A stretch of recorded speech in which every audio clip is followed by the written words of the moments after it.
pratiquent des chaînes d'infos en continu. Ils perdent la bataille de l'opinion.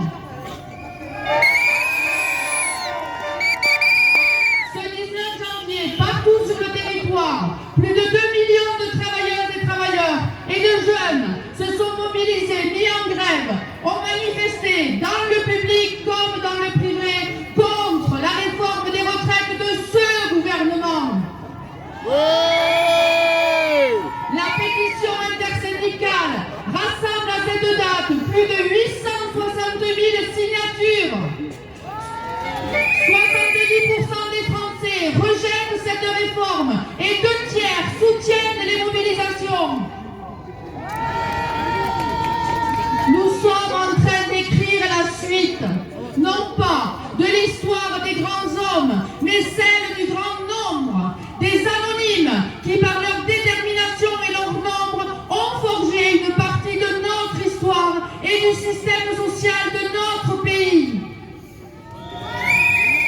Notre protection sociale, notre retraite, notre santé sont des investissements qu'il faut développer et améliorer. Ils sont les symboles d'un pays moderne qui protège ses citoyens de la maladie et de la misère. Aujourd'hui, les camarades de lutte, la peur change de camp et l'espoir nous appartient et il nous appartient de le faire grandir. Nous sommes aujourd'hui dans la rue pour exiger le retrait de cette réforme des retraites.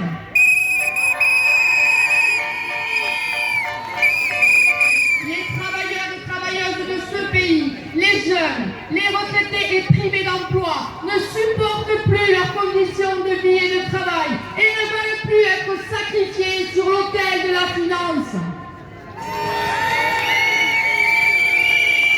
Le patronat et le gouvernement sont les seuls responsables de notre colère sociale.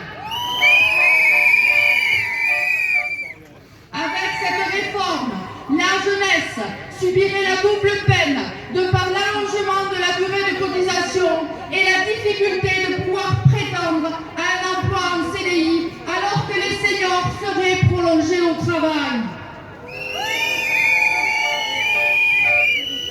N'oublions pas que dans les professions, la pénibilité du travail a une grande influence sur l'état de santé des salariés lors de leur départ à la retraite.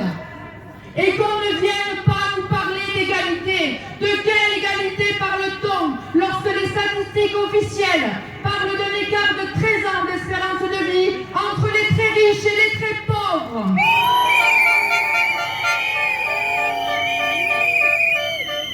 La retraite, ce n'est ni une affaire de spécialistes, ni de techniciens de l'économie, c'est du concret. Parlons de l'espérance de vie en bonne santé. À 62 ans, 25% des hommes les plus pauvres sont décédés, contre 5% des plus riches. Entre 55 et 64 ans, près de la moitié des salariés subissent un arrêt de travail imposé, chômage, maladie. Et parlons des grandes perdantes, les femmes. Les aléas de carrière, les périodes de chômage, les temps partiels se paieraient au prix fort au moment de la retraite. Cette réforme sera particulièrement dramatique pour les femmes. Alors pour réduire les inégalités de pension entre les hommes et les femmes, il faudrait d'abord que ces dernières soient rémunérées comme les hommes durant leur activité.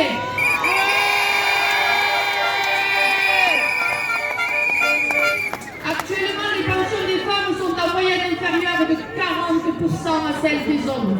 Le projet de réforme des retraites va encore aggraver ces inégalités, car ce sont en majorité des femmes dont la durée de carrière reste encore inférieure à celle des hommes.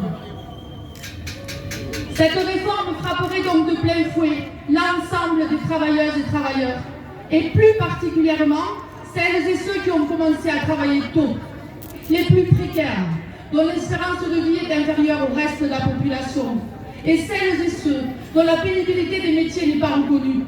Elle va aggraver la précarité de celles et ceux n'étant déjà plus en emploi avant leur retraite et renforcer les inégalités femmes-hommes. Voilà la vérité.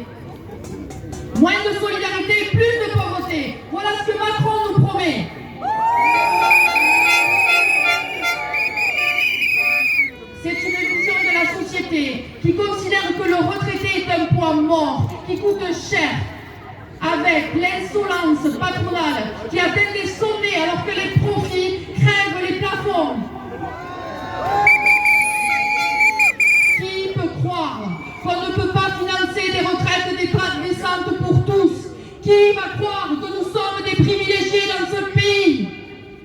Le discours sont catastrophistes, mais 13 millions, c'est 1,52% du PIB. On est loin d'une faillite du système, contrairement à ce que prétendent ceux qui, de façon calculée, cherchent à inciter les travailleurs à plier les chines, à croire que tout est perdu.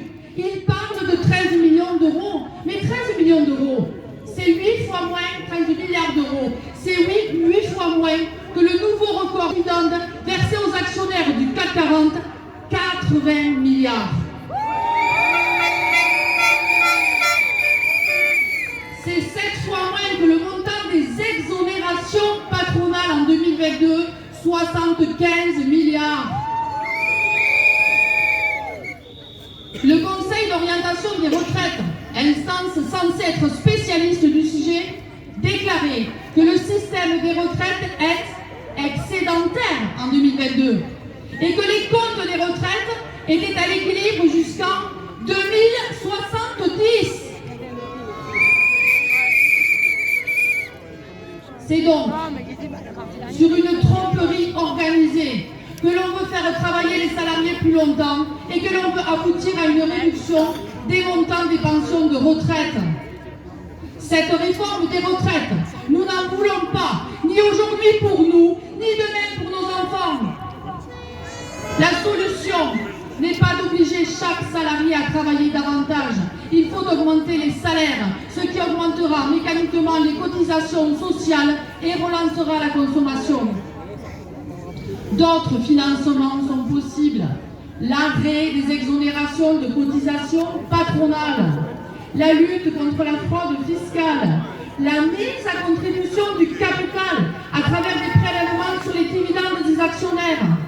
À titre d'exemple, chaque année, ce sont 160 milliards d'aides qui sont octroyées aux entreprises. Mais de qui se moque-t-on ici? Ce que nous défendons, c'est un meilleur partage des richesses. Nous ne pouvons admettre qu'il faudra travailler plus longtemps pour beaucoup de salariés du public et du privé pour espérer pouvoir bénéficier d'une retraite digne, alors que plusieurs millions de personnes aujourd'hui ont du mal à trouver un emploi décent. Nous ne pouvons admettre que c'est encore une fois aux salariats de payer la facture.